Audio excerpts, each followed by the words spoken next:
अदिति के दो पुत्र थे, हिरण्याक्ष और हिरण्यकश्यप।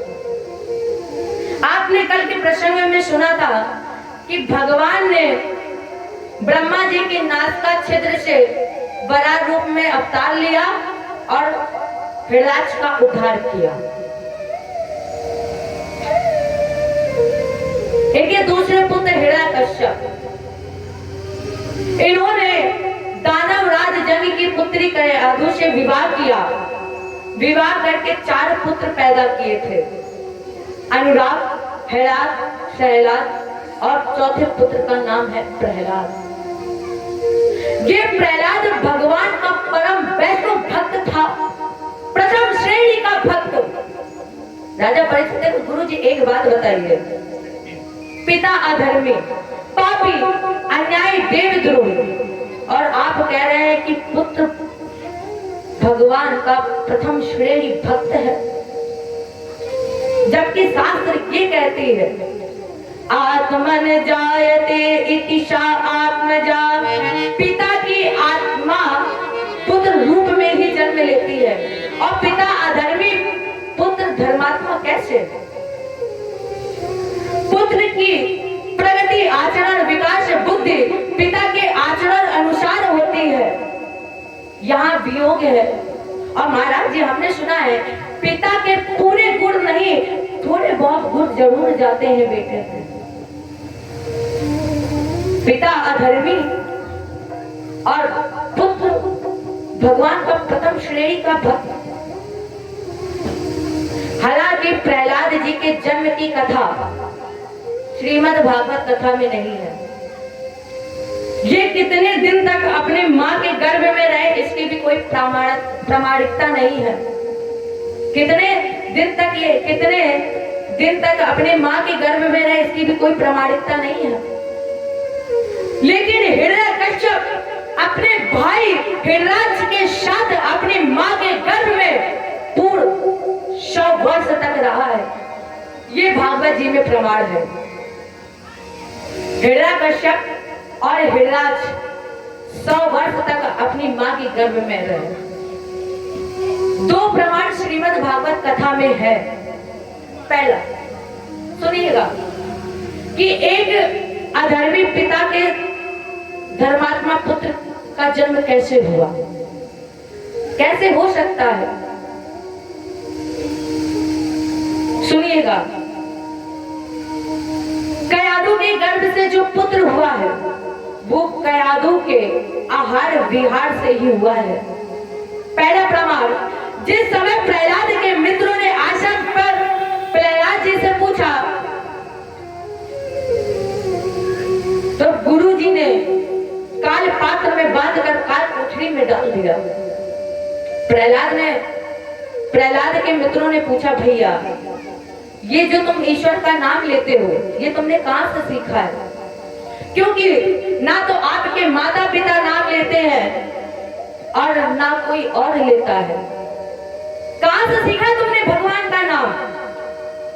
प्रहलाद ने कहा, भैया जिस समय मेरे पिताजी मंदराचल पर्वत पर तपस्या कर रहे थे उस समय मेरी माँ कयाधु 7 मास के गर्भ से थी। कपिल भगवान ने मैया देवती के सामने निश्चित भी किया है कि 7 मास का बच्चा माँ के गर्भ से पढ़ना सीख लेता है, माँ के गर्भ में ही पढ़ने लगता है, उसे ज्ञान हो जाता है। इंद्र ने मेरी माँ का हरण कर लिया और ये सोच रहे थे कि कयाधु को मार देंगे। वही नारद जी प्रकट हो गए। नारद जी ने इंद्र को समझाया और एक वचन दिया, इंद्र कयाधु के गर्भ से जो पुत्र होगा वो देवद्रोही नहीं होगा बल्कि नारायण का भक्त होगा। इंद्र से नारद जी ने मेरी माँ का हाथ ले लिया और अपने आश्रम पर लेकर मेरी माँ को आश्रम पर ठहराया। और ना इतना ही नहीं, नारद जी ने देवदत्त वीणा की तारों को झनकारा। और जब नारद जी ने भगवान विष्णु का नाम लिया, मुझे ये नाम बहुत प्यारा लगा। और जब मुझे ये नाम प्यारा लगा तो मैंने वो नाम के गर्भ में ही सीख लिया। कौन सा नाम? जो नारद जी ने बताया, श्रीमन नारायण नारायण नारायण। भैया ये नाम मुझे इतना प्यारा लगा कि मैंने ये नाम माँ के गर्भ में ही सीख लिया। भगवान शंकर ने जब विषपान किया तो लोगों ने पूछा, बाबा परिणाम क्या हुआ? शंकर जी ने कहा, परिणाम क्या हो गया? मैंने राम नाम लिया तो वो विष मेरे गले में ही रह गया, ना मैं मरा ना मैं जिया। तो प्रहलाद जी ने स्वयं सिद्ध किया कि एक अधर्मी पिता के धर्मात्मा पुत्र कैसे जन्मा। दूसरा प्रमाण, जिस समय कश्यप जी संध्या पर बैठे थे, दीति को समझाया, अपना निवेदन किया। कश्यप जी ने बहुत समझाया लेकिन दीति नहीं मानी। कश्यप जी ने कहा, इनका अनुरोध स्वीकार कर लिया। जो कश्यप जी दीति को समझा रहे थे, दीति नहीं समझी, लेकिन जब शक्ति ग्रहण करने लगी, कश्यप जी ने कहा, देवी अनर्थ हो गया है, ये अश्रु की गायन मेला है और मुझे स्पष्ट दिखाई दे रहा है कि तुम्हारे गर्भ में जो पुत्र है वो 2 अश्रुओं का जन्म होगा। दीति ने कहा, नहीं होगा। क्यों? बोली, हम गर्भ में ही इसे नष्ट कर देंगे, मार देंगे इसे गर्भ में। कश्यप जी ने कहा, देवी ऐसा ना करना, ये असुर तो होंगे लेकिन ये इतने वीर होंगे कि इन्हें मारने के लिए स्वयं भगवान का अवतार होगा। दीति ने कहा, कलंक तो लग ही जाएगा। कश्यप जी ने कहा, इस कलंक को धोने के लिए तुम्हारे जो नाती पैदा होगा ये भगवान का परम भक्त होगा। तो कश्यप जी ने दीति को वरदान दिया कि नाती तुम्हारा भक्त होगा। इसलिए हिरण्यकश्यप के कयाधु के गर्भ से जो पुत्र पैदा हुआ ये नारायण का भक्त हो गया। ये मैंने आपको 2 प्रमाण दिए। तीसरा प्रमाण, जिस समय हिरण्यकश्यप को पता चला कि मेरे भाई का हत्यारा विष्णु है तो इसने संकल्प ले लिया कि जब तक हम अपने भाई का तर्पण हम भगवान विष्णु के दत्त से नहीं कर देंगे तब तक हमें शांति नहीं मिलेगी। राजकार्य दे दिया कयाधु को। 3 दिन के अंदर इसने सोचा कि हम 3 दिन के अंदर ब्रह्मा जी को प्रसन्न कर लेंगे। अब नारद जी ने सोचा कि अगर इसने ब्रह्मा जी को प्रसन्न कर लिया, ब्रह्मा जी ने वरदान दे दिया, तब तो हो गया काम। जैसे ही हिरण्यकश्यप समाधि में बैठता था, नारद जी तोता बन के आए, बगल में बैठ के गाने लगे, श्रीमन नारायण नारायण नारायण। अब कोई उसके बैरी का नाम ले, क्या उसे पसंद होगा? जितनी बार भी हिरण्यकश्यप बैठता था उतनी बार नारद जी तोता बनकर आते थे और उसके बैरी का नाम श्रीमन नारायण नारायण नारायण। हिरण्यकश्यप ने 3 बार ध्यान लगाना चाहा और नारद जी ने 3 बार। हिरण्यकश्यप जी ने कहा, इसका मतलब अभी मुहूर्त अच्छा नहीं है, समय अच्छा नहीं है, किसी और दिन कर लूंगा। लौट करके गए, घर पहुंचे। कयाधु ने प्रश्न किया, स्वामी जो दिन में वरदान मिलना तो वो इतनी जल्दी मिल गया? हिरण्यकश्यप ने कहा, तपस्या ही नहीं हुई तो वरदान कहां से मिलेगा? कयाधु ने पूछा, क्यों? हिरण्यकश्यप ने कहा, वहां एक तोता था जो मेरे बैरी का नाम ले रहा था। कयाधु ने पूछा, स्वामी आपके बैरी का नाम क्या है? हिरण्यकश्यप अपनी बारी से अपने बैरी का नाम कभी नहीं लेता था। इसने कहा, कयाधु ये सारा जग जानता है कि हिरण्यकश्यप अपने बारी से अपने बैरी का कभी नाम नहीं लेता है। और वैसे भी पत्नी का मतलब ही होता है कि अगर पति अधर्म की ओर चले तो पत्नी अपने पति को धर्म की ओर लेकर आए। कयाधु ने ये दृढ़ बांध लिया कि अब हम अपने पति को उसके उसके बैरी का नाम बुलवा कर रहेंगे। कयादू ने एक बार भोजन की तैयारी की, आसन लगाया, आसन पर बैठाला और जैसे ही भोजन की थाली दी, भोजन कराते कराते कयादू ने एक प्रश्न कर दिया। यही ये गलती की है। भोजन कराते कराते कयादू ने प्रश्न किया, स्वामी आपके बैरी का नाम क्या है? हिरण्यकश्यप को आ गया एकदम से क्रोध और भोजन की थाली फेंक दी, शयन कक्ष में चला गया। कयादू पीछे से पहुंचे, चरण दबाने लगे। स्वामी मेरा अपराध, मुझसे अपराध हो गया है, मुझसे गलती हो गई है, मुझे क्षमा कर दो। क्षमा मांगते हुए पति सेवा कर रही थी। कयादू की पति सेवा के कारण हिरण्यकश्यप के मन मंदिर में काम का जन्म हो गया और जैसे ही काम का जन्म हुआ, कामी पुरुष अंधा होता है और महात्माओं, जैसे ही काम का जन्म हुआ, कयादू ने पूछा, स्वामी आपके बैरी का नाम क्या है?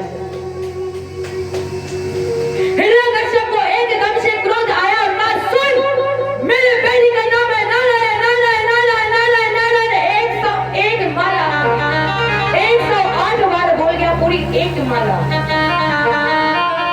वृथा जाए तन जन सभी और वृथा जाए धन धाम, वृथा न जाता है कभी नारायण का नाम। सब बेकार चला जाए लेकिन भगवान का नाम कभी बेकार नहीं जाता है। क्रोध से ही सही, बैर से ही सही, आवेश में ही आकर सही, उस समय हिरण्यकश्यप की वाणी से नारायण का नाम निकल रहा था। इसलिए उस दिन से कयादू के गर्भ से जो पुत्र जन्मा, ये भगवान का परम भक्त कहलाया। ये हमने आपको तीसरा प्रमाण दिया। चौथा प्रमाण, ब्राह्मण कुछ भी ना करे, ठाकुर जी की केवल सेवा कर ले, बहुत है। कुछ ना करे, केवल भगवान की सेवा करे, बहुत है। हिरण्यकश्यप के गुरु शुक्राचार्य जी आर्य ब्राह्मण है। इन्होंने दैत्य पद का गुरु पद आवेश में लिया था, गुस्से में लिया था, लेकिन ये भी ब्राह्मण धर्म का निर्वहन करते थे। जब दुनिया सोती थी तो शुक्राचार्य जी ठाकुर जी को नहलाते थे, भोग लगाते थे, आरती उतारते थे। एक दिन शुक्राचार्य जी दरवाजे बंद करना भूल गए, दरवाजा खुला हुआ था। शुक्राचार्य जी ठाकुर जी को नहला रहे थे, ओम जय जगदीश हरे आरती उतार रहे थे, भोग लगा रहे थे। तब तक उधर से हिरण्यकश्यप के सिपाही, उन्होंने झांकर देखा, अरे ये तो महाराज के, हिरण्यकश्यप महाराज के बैरी का नाम ले रहा है, हमें दुश्मन बनाए हैं और खुद ठाकुर जी का नाम ले रहा है। दूसरे दिन पहुंचे सिपाही दरबार पे और कहा, महाराज जी, गुरु जी धोखा दे रहे हैं आपको। हिरण्यकश्यप ने कहा, मतलब? बोले, वो जो तुम्हारा दुश्मन है ना, शुक्राचार्य जी रोज उसका नाम लेते, गुरु जी आपके रोज उसका नाम ले रहे हैं।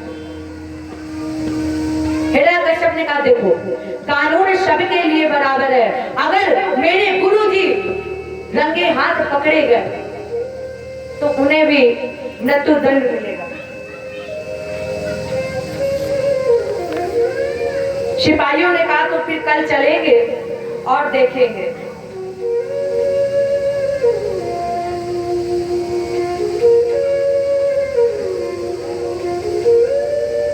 जय जय श्री राधे, जय जय श्री। चलिए, एक बार हमारे पास संदेश आया है कि किसी ने कहा कि एक प्यारा सा भजन सुना दिया जाए, फिर आगे प्रसंग बढ़ाएंगे। अरे निकलेगा मेरी भक्ति का परिणाम, कब निकलेगा? जब आप सच्चे मन से भक्ति करोगे, जब आप राधा रानी को बुलाओगे, तब। अरे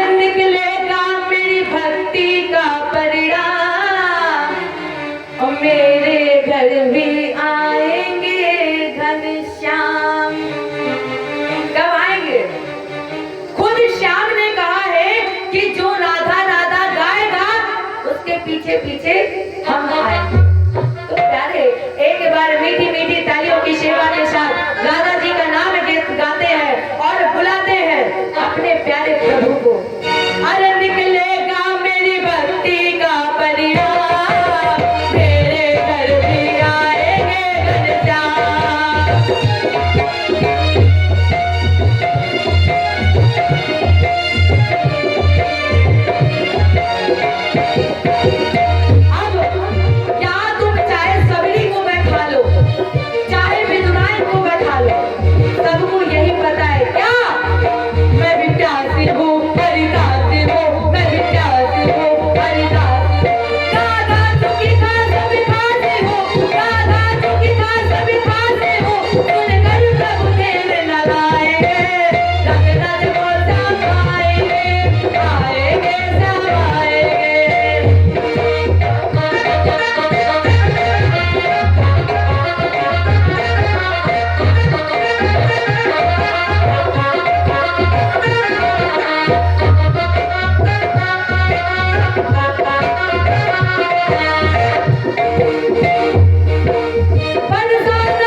हर एक बच्चा राधे राधे बोलता है। अगर आप चाहो तो वृंदावन बरसाना यहीं पर बसा सकते हो, कहीं दूर नहीं है। वृंदावन का दूर है, बरसाना का दूर है, सब तेरी नजर का कसूर है। राधे राधे बोल सब आएंगे, आएंगे सब आएंगे।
प्रेम से आंसू बहाते हैं। आंसू किसके आंसू समाज के लिए नहीं होने चाहिए, वो आंसू हमारे परमात्मा के लिए होने चाहिए।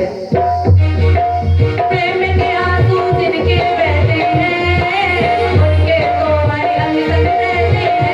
प्रेम के आंसू जिनके बहते हैं उनके तो हर अंग तक रहते हैं। बस याद कर, हर याद कर, बस याद कर, हर याद कर, बस आस कर, विश्वास कर, बस आस कर, विश्वास कर। वो आकर साथ निभाएंगे, राजों से दिल की बात कर, वो आकर साथ निभाएंगे, रग रग वो समाएंगे, आएंगे समाएंगे। रग रग के समाएंगे, समाएंगे।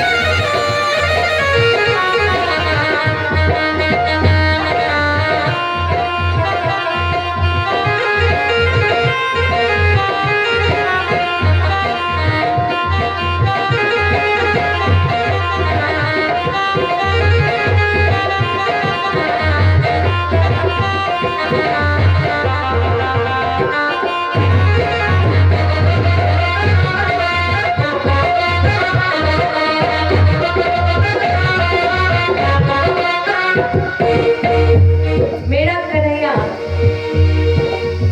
ना तो किसी गरीब का है और ना ही किसी अमीर का है। वो साधु संतों के कठोर तप पर नहीं रिझा और उधर विद्वान को इशारा कर रहा है, मैया भूख लगी है। मेरा ठाकुर ना तो जाति देखता है, ना धर्म देखता है और ना कर्म देखता है। मेरा ठाकुर सबका है, वो सब कुछ देखता है। ना देखे कोई धर्म कर्म कोई जात, जाने बस भक्तों के दिल की बात। आगे के कोई धर्म कर्म कोई जात, जाने बस भक्तों के दिल की बात। ना देखे कोई धर्म कर्म कोई जात, जाने बस भक्तों के दिल की बात। आगे के कोई धर्म कर्म कोई जात, जाने बस भक्तों के दिल की बात। सब जान ले, पहचान ले, सब जान ले। पहचान ले। एक बार वो अपना मान ले, एक बार वो अपना मान ले, फिर आकर गले लगाएंगे, रग रग वो समाएंगे, आएंगे समाएंगे। रग रग वो समाएंगे, आएंगे समाएंगे। रग रग वो समाएंगे, आएंगे समाएंगे। रग रग वो समाएंगे, आएंगे समाएंगे। निकलेगा मेरी भक्ति का परिणाम, तेरे घर भी आएंगे कल्याण। निकलेगा तेरी भक्ति का परिणाम, तेरे घर के आएंगे घनश्याम।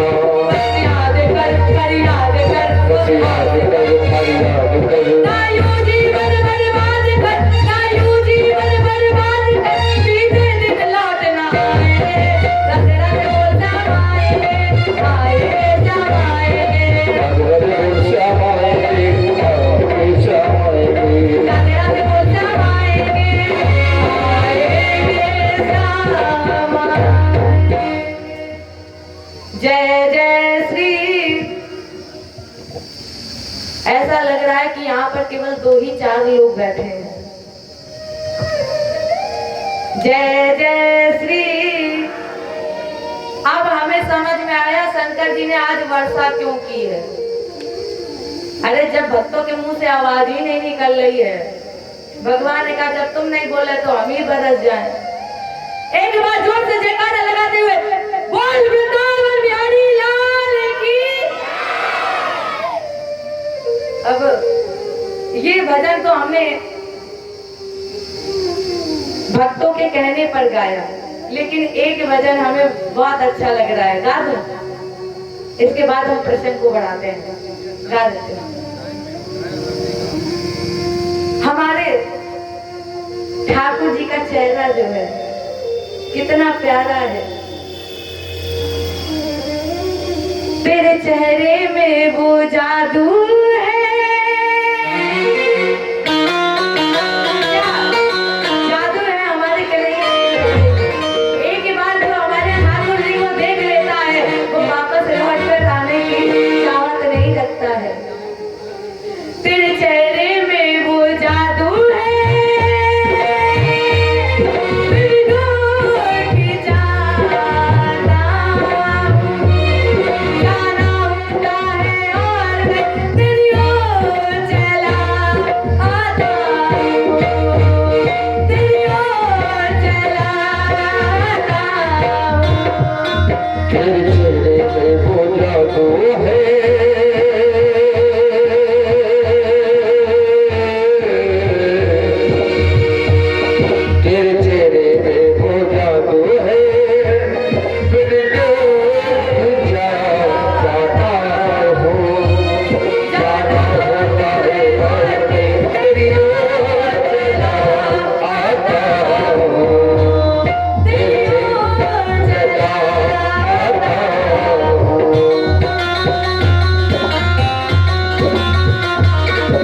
होगा तुम्हारा है, मालिक दिलिए करता है, मेरी खुशियों का तू है खजाना। प्यार की मंजूरी कर दे कभी मेरी पूरी, तुझसे थोड़ी भी दूरी मुझको करती है दीवाना, करती है दीवाना। चल बढ़ते हैं तेरी ओर कदम, मैं रोक नहीं पाता। तेरे चेहरे पे वो जादू है, तेरे चेहरे पे वो जादू है, बिन जोर खींचा जाता हो, जाना होता है और नहीं तेरी ओर चला आता हो। तेरे चेहरे पे वो जादू है।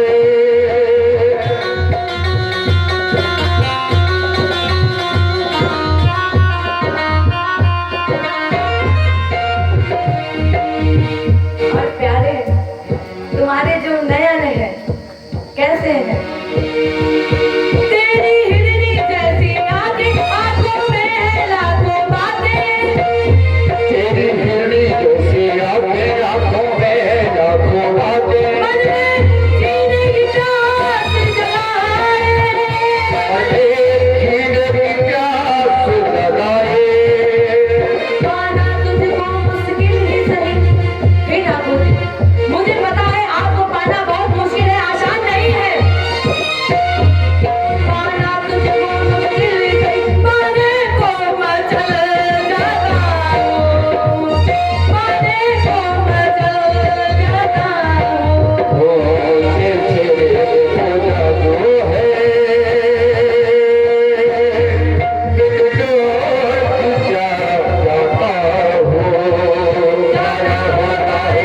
तेरे चेहरे पे वो जादू है, बिन जोर खींचा जाता हो, जाना होता है और नहीं तेरी ओर चला आता हो। तेरी ओर चलाता तेरे चेहरे में वो जादू है, बिन डोर खिंचाता हूँ, जाना होता है और कहीं तेरी ओर चलाता हूँ। बोल वृंदावन बिहारी लाल की। चलिए अब प्रश्न पर आते हैं। जैसे ही दूसरा दिन आया, हिरण्यकश्यप अपने सिपाहियों के साथ गुरु जी के पास पहुंचा। शुक्राचार्य जी दरवाजे को बंद करके शालिग्राम भगवान को नहला रहे थे, स्नान करा रहे थे, भोग लगा रहे थे। एकदम से गेट खटखटाया। शुक्राचार्य जी बोले कौन? बोले मैं आपका शिष्य हिरण्यकश्यप। गुरुजी अवलंब दरवाजा खोलिए, मुझे आपका दर्शन करना है।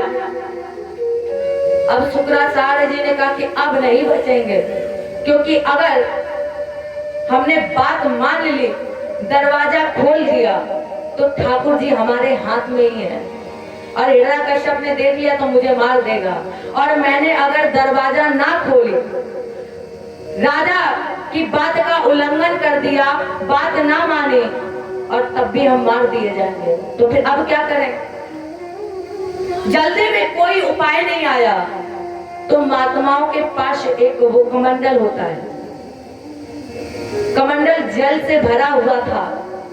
तो शुक्राचार्य जी ने ठाकुर जी को उसी कमंडल में डाल दिया।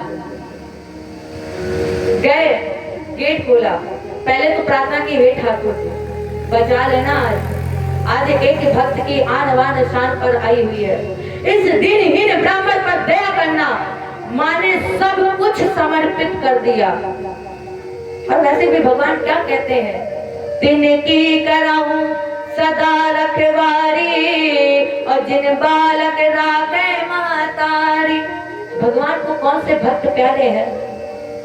बोले निर्मल मन जन सो मोहि पाए,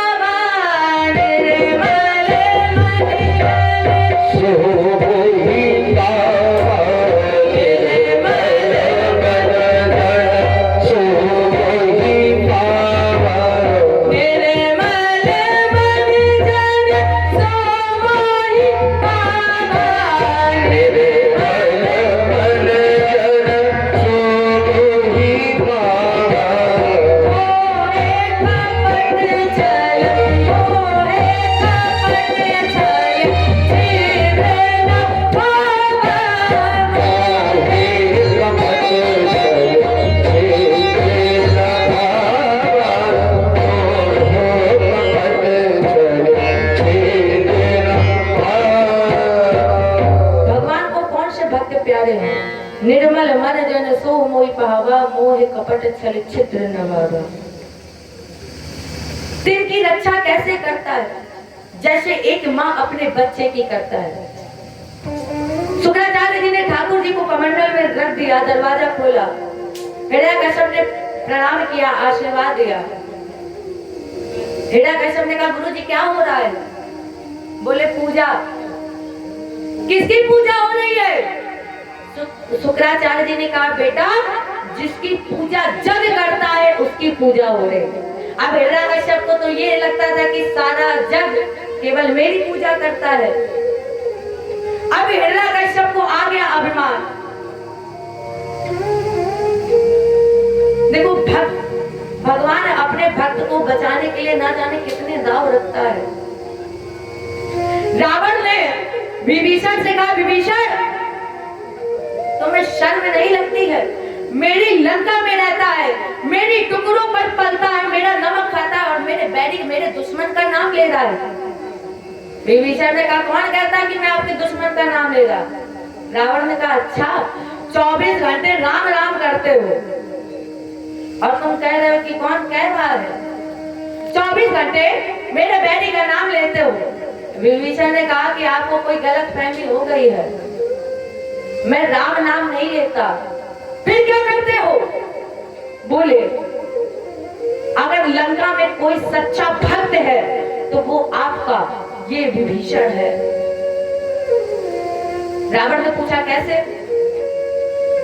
विभीषण ने कहा केवल हम आपके ही नहीं, हम भाभी के भी भक्त हैं। अच्छा ये बताइए कि भाभी का नाम क्या है? मंदोदरी। और आपका नाम? रावण। तो रावण मंदोदरी कहने में ज्यादा समय लगता, इसलिए हमने ले लिया रावण का राम और मंदोदरी का राम। अब बताओ राम बन गया तो इसमें हमारी क्या गलती? हम नाम गाते हैं आप दोनों का, अब वो राम बन जाता तो हमारी क्या गलती? अब ये सबका अपना अपना भाव होता है। शुक्राचार्य जी ने कहा गुरु जी हमें संदेह नहीं, लेकिन ये सिपाही कह रहे हैं कि इन्होंने देखा है कि आप मेरे बैरी की पूजा करते हैं, इसलिए ये चाहते हैं कि आपकी घर की तलाशी ले ली जाए। हिरण्यकश्यप ने कहा मैं गुरु जी के साथ यहीं बैठा हूँ, आप लोग जाओ तलाशी लो। और जैसे ही पुणे में तलाशी ली, ठाकुर जी कहीं हो तो कमंडल में पड़े तब तो दिखाई दे, नहीं मिले। जब हिरण्यकश्यप को बताया नहीं है कुछ यहाँ पे, जैसे ही दरवाजे के बाहर हिरण्यकश्यप निकलने लगे, शुक्राचार्य जी हाथ जोड़े बच गए। अब ठाकुर जी बोले अच्छा उतनी देर से डुबकी लगाए जल में हम और तुम बच गए, तो अब बचे तो फिर बच कर दिखाओ कैसे बचे। हिरण्यकश्यप को एकदम से इतनी प्यास लगी कि इसने गुरु जी से भी नहीं पूछा, कमंडल उठाया और जल पीने लगा। एकदम से शुक्राचार्य जी की आंखों से आंसू आ गए। शुक्राचार्य जी ने कहा ठाकुर जी अब बचा लो, अगर जरा सा भी जल, अगर जरा सा भी आप निकल के आ गए तो हम मार दिए जाएंगे। शुक्राचार्य जी ने प्रार्थना की, हमारे ठाकुर जी ने अपने जल को इतना शीतल कर दिया कि उस कमंडल का जल का एक ही घूंट हिरण्यकश्यप पी पाया। एक ही घूंट क्यों पिया? अब जरा ये विचार करो, जिस जल में हमारे ठाकुर जी है क्या वो जल जल है? जिस जल में हमारे ठाकुर जी वो जल जल नहीं, वो अमृत है। तो हिरण्यकश्यप धोखे से ही सही आज भगवान का प्रसाद ले गया है, इसने भगवान का चरणामृत ले लिया है। और ये 4 प्रमाण हमने आपको दिए हैं कि एक अधर्मी पिता के धर्मात्मा पुत्र कैसे। हिरण्यकश्यप को जिस समय पता लगा कि मेरे भाई के हत्यारा विष्णु है, तो बदला लेने के लिए इसने बड़ा उत्कृष्ट तप किया। सुखदेव जी बोले शाते पे मंदर द्रोणायाम और तपः परमे दारुणम उद्बाहुर्नभो दृष्टि अपारंग गुष्ट सदा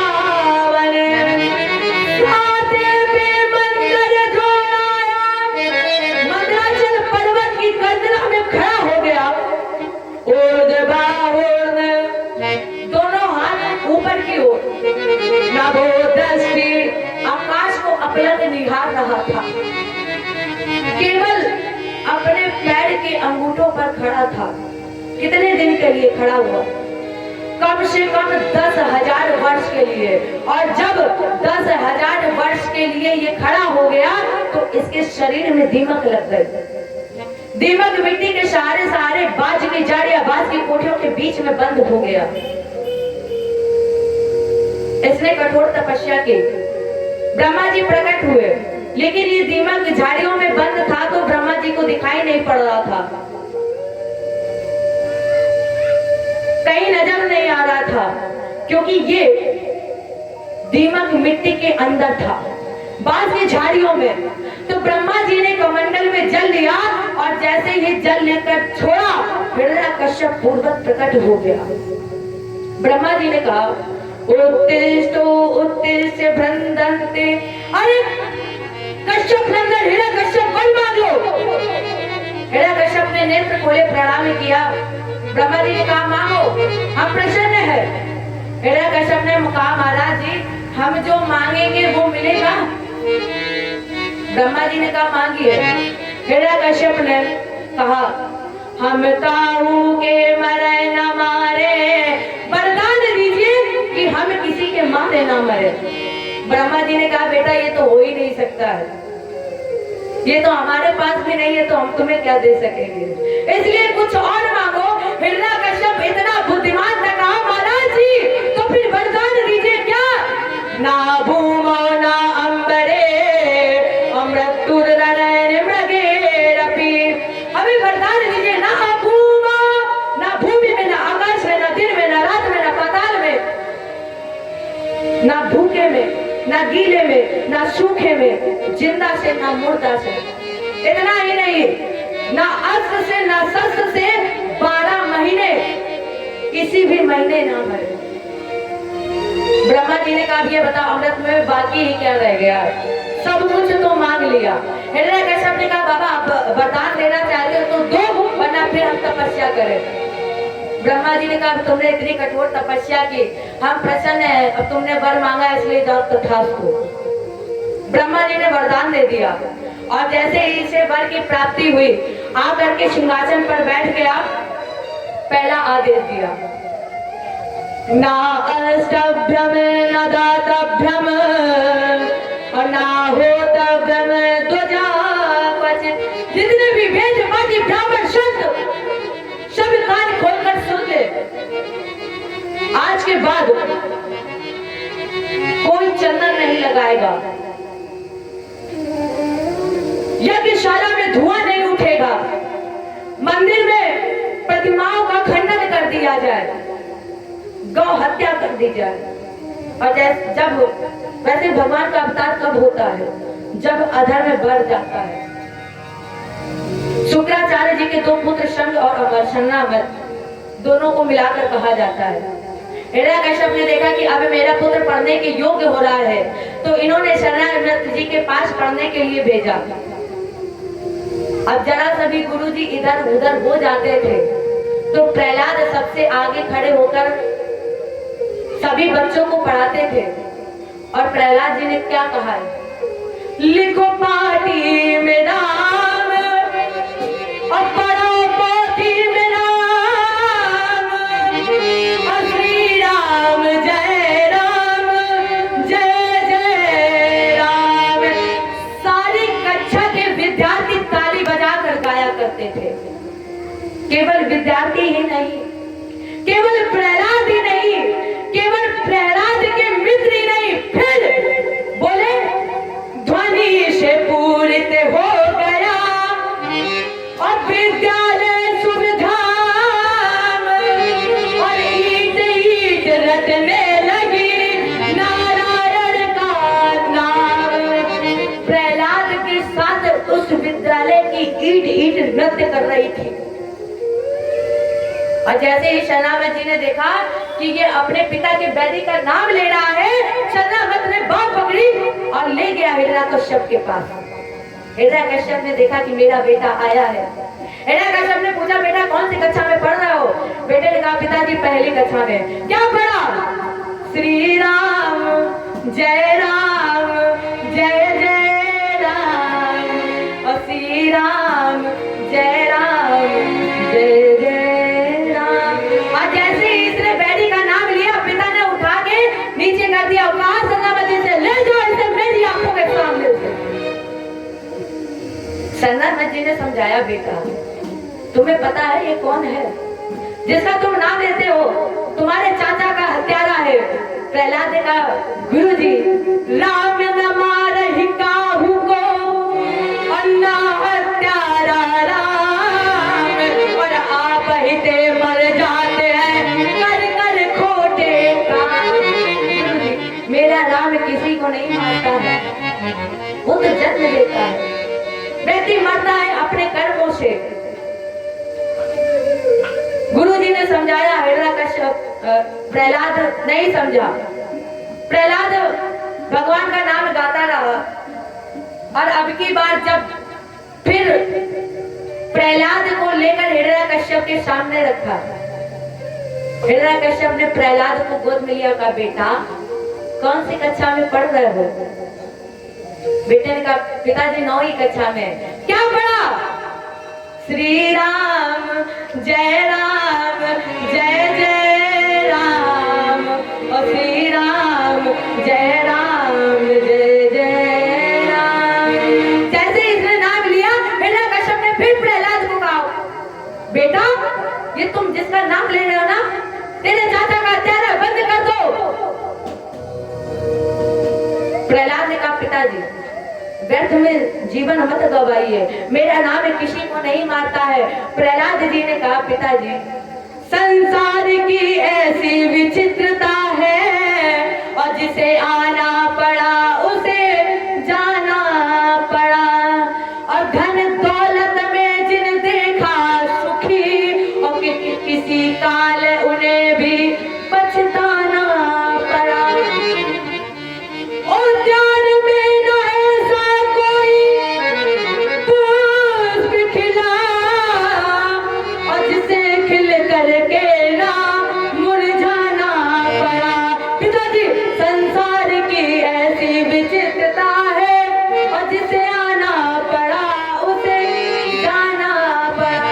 आया है सूर्य जाएगा, राजा रंग फकीर, कोई हाथी चढ़ चला, कोई बांधा गया जंजीर।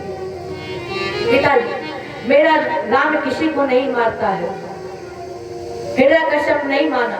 प्रहलाद को मारने के लिए ना जाने कितने अपराध किए इसने, यहाँ तक कि अपनी बहन को भी नहीं छोड़ा।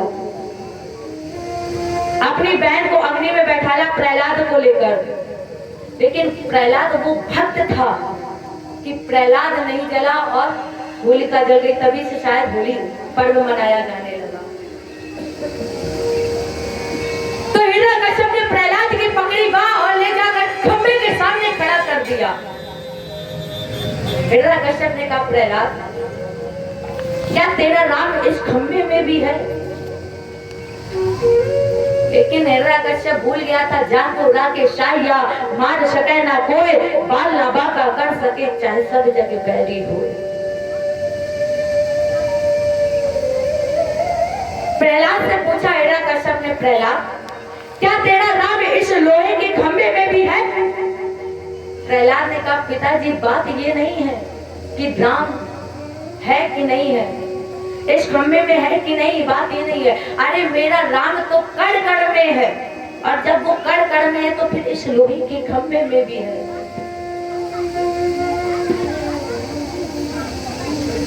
जैसे ये हिरण्यकश्यप लोहे के खंभे के पास बढ़ा, फिर पूछा हिरण्यकश्यप ने, प्रहलाद क्या तेरा नाम इस खंभे में है? प्रहलाद ने दोनों हाथ बढ़ाए और प्रार्थना की, हे प्रभु आज आपके भक्त की आन शान पर आ गई है। आज हमसे पूछा जा रहा है कि मेरा राम कहाँ है, क्या इस लोहे के खंभे में है? प्रहलाद ने कहा, पिताजी है। एकदम हिरण्यकश्यप ने आगे बढ़ा और जैसे ही भयंकर मुष्टि का प्रहार किया तो खंभा गड़गड़ाहट की आवाज से टूट गया। और जब खंभा गड़गड़ाहट की आवाज से टूटा, एकदम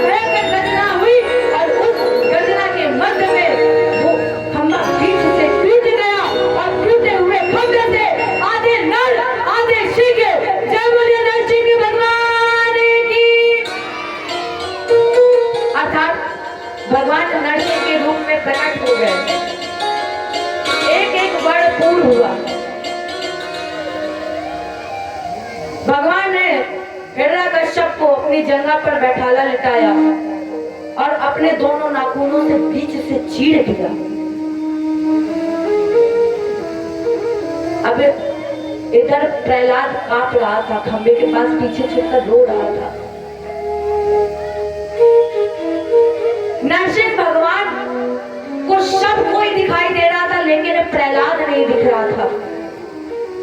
ब्रह्मा जी ने कहा कि अगर इनका क्रोध शांत नहीं होगा तो ये आज पृथ्वी भी नहीं रहेगी। ब्रह्मा जी गए लक्ष्मी जी के पास, लक्ष्मी जी से कहा माँ आप मनाइए जाके। और जैसे ही लक्ष्मी जी गई तो मारी सिंहनाद, लक्ष्मी जी एकदम से पीछे हो गए। लक्ष्मी जी ने कहा ये और मेरे पति ये नहीं हो सकते हैं। राजा परीक्षित ने कहा गुरु जी जब हिरण्यकश्यप मर गया, जब अधर्म अनीति का साम्राज्य समाप्त हो गया तो भगवान का क्रोध क्यों शांत नहीं हुआ? सुखदेव जी ने कहा केवल एक कारण था। नरसिंह भगवान हिरण्यकश्यप को मारने के बाद केवल अपने लाडले प्रहलाद को देखना चाहते थे। सब दिखाई पड़ रहे थे लेकिन प्रहलाद नहीं दिख रहा था। भगवान ढूंढ रहे थे, जब दर्शन नहीं हुआ तो नरसिंह भगवान ने गर्जना की और गर्जना करके कहा अरे ब्रह्मा, मेरे आने से, अगर मेरे आने से पहले मेरे भक्त लाडले का अनिष्ट हो गया होगा तो फिर चलेगी भारत में अश्मय प्रलय की धारा, क्योंकि मां प्रलय में बचे न कोई, तब उना नाश भक्त कर होई। ब्रह्मा जी चुपचाप प्रहलाद के पास पहुंचे। प्रहलाद मना लो आज भगवान को, क्रोध शांत कर लो। अरे नरसिंह भगवान तुम्हारे लिए ही तो आए थे धन धाम पर। नरसिंह भगवान ने ये स्वरूप तुम्हारे लिए तो बनाया था। बोले ब्रह्मदेव प्रहलाद से हे भक्त पुत्र, और तुम्हें पास जाओ क्रोध शांत तो कराओ तुम। धारे है तुम्हारे लिए आज नरसिंह रूप, अस्तु प्यारे जाओ अति शीघ्र समझाओ तुम। संकट पड़ा है सृष्टि देव जन पर आज, और भीत को भगाओ हम सबको बचाओ तुम, और देर ना लगाओ जाओ शीघ्र समझाओ। देर मत करो, जाओ। अगर जरा से भी देर हो गई तो भारत में प्रलय आ जाएगी। जैसे प्रभु प्रहलाद से ब्रह्मा जी ने कहा, प्रहलाद जिस स्थिति में थे उसी स्थिति में पहुंचे। नरसिंह भगवान ने प्रहलाद को लिया गोद में, और जैसे ही प्रहलाद की पीठ पर हाथ फैलाने जा रहे थे तो हिरण्यकश्यप की नजर अपने नाखूनों पर पड़े। नरसिंह भगवान ने कहा नहीं प्रहलाद, तुम बहुत नाजुक हो और मेरे ये जो नाखून है ना वो कठोर है, तुम बहुत कोमल हो, कहीं तुम्हारी चोट ना लग जाए। इसलिए आज नरसिंह भगवान ने प्रहलाद को हाथ से प्यार नहीं किया। आज नरसिंह भगवान ने प्रहलाद को जीभ से काटा है। जिस तरह एक पशु अपने मालिक से प्यार करता है, उसी तरह आज भगवान ने प्रहलाद को प्यार किया है। भगवान ने प्रहलाद के पैर को चाटा है, पैर को प्यार किया है। और जैसे ही भगवान ने प्रहलाद को देखा तो प्रहलाद नरसिंह भगवान का क्रोध एकदम से गायब हो गया। कार्य में ऐसा लग रहा था जैसे नरसिंह भगवान प्रहलाद के तन को अपने आंसुओं से धोते जा रहे हैं, और आंसुओं को धोने के बाद अपनी जीभ से सुखाते जा रहे हैं। ये कभी मस्तिष्क, कभी कपोल, कभी हाथ, कभी पीठ, कभी पैर, यहाँ तक कि नरसिंह भगवान भावावेश में अपने प्रहलाद के तलु में चाटते थे। भगवान ने कहा प्रहलाद, मुझे देर हो गई आने में। तुम्हारा पिता कितना निर्दयी था, कितना कठोर था। बोले प्रभु प्यारे, अंग कोमल तुम्हारे हाथ, अरे असुर ने सतायो मन नाम एक गाने में, और जल में डुबायो और जेल में सतायो, अग्नि में जलायो राखी कमी ना सताने। मैं जानता हूँ कि तुम्हारे पिता ने तुम्हें मारने के लिए न जाने कितने उपाय खोजे हैं। प्रहलाद, मुझे क्षमा कर दो, देर होगी ना मुझे आने में। प्रहलाद, उनसे लगाए लपटाए प्रभु बार बार, करुणा स्वरूप लगे करना दिखाने, मंजूर मुखार बिंद चूम चूम कहे बार बार, क्षमा करो पुत्र मुझे देर हुई आने में। तुम्हें जो लेना हो, प्रहलाद, आज संकोच मत करना, आज मांग लेना जो तुम्हें मांगना है। बोलो क्या चाहिए तुम्हें? तुम्हें जो लेना हो संकोच तज के मांग लो, अपनी लोकी का राजा बन जगत का राज लो। प्रहलाद, बोलो इन्हें बना दूं, प्रहलाद ब्रह्मा का आसन दे दूं। प्रहलाद, संकोच मत करना। बोलो प्रहलाद, तुम्हारे लिए शेष की सैया छोड़ना।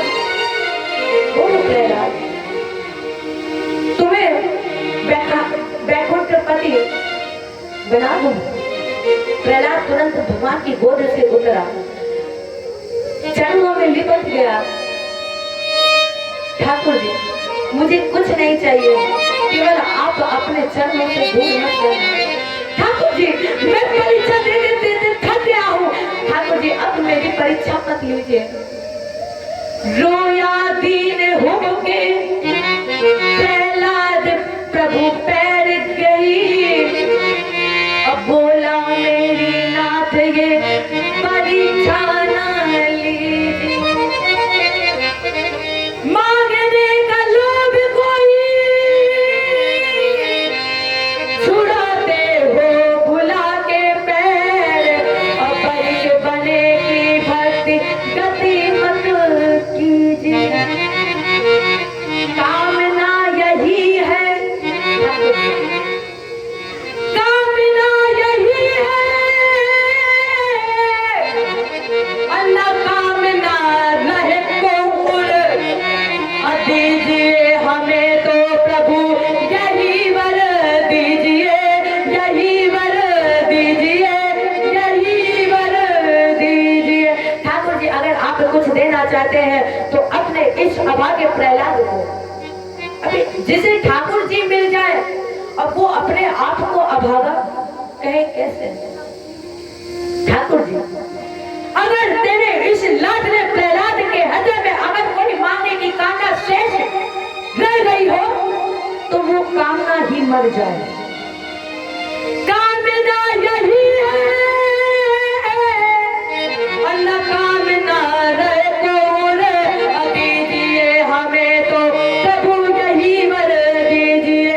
मंजिल हमारे प्यारे पिता बैरी को दीजिए, सदा में राम यही वर दीजिए।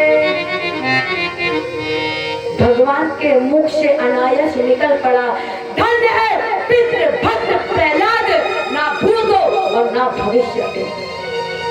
भागवत की मूल कथा में भगवान ने प्रहलाद की 100 पीढ़ियों को काटा है। आज जैसे ही वरदान दे दिया, भगवान चलने लगे मुड़कर, और जैसे ही भगवान चलने लगे, प्रहलाद ने कहा रघुनाथ। भगवान ने एकदम से मुड़कर देखे और कहे हाँ प्रहलाद बोलो। रघुनाथ अनाथ पे कीजिए दया। ठाकुर जी, अभी तक मैं अनाथ नहीं था, अभी तक तो मेरे पिता की गोद मुझसे छीनी गई थी, लेकिन जो जगत पिता है वो मुझे छोड़कर जा रहा है। जब वो मुझे छोड़कर जा रहा है फिर मैं तो अनाथ ही हो जाऊंगा ना। रघुनाथ अनाथ पे कीजिए दया और वर दीजिए कि संत ही साथी रहे। दुख द्वंद में द्वेष गले दिल के और गुरु संत के बाहर साथी रहे। जन रूप जनादिन मूर्तियों में और भगवान के स्वरूप दिखाती रहे। निज मंजुल साधु समादर सी और सत्संग सुधा बरसाती रहे। जय बोलिए नरसिंह भगवान की। नरसिंह भगवान तपस्या करने के लिए चले गए। अब इसके आगे की जो चर्चा है वो हम कल के प्रसंग में सुनेंगे। कल हम सभी जानेंगे कि भगवान ने एक गज पर कृपा कैसे की। इसके बाद समुद्र मंथन और इन लीलाओं को सुनते सुनते हम और आप कल इस समय कृष्ण जन्मोत्सव की कथा सुन रहे होंगे।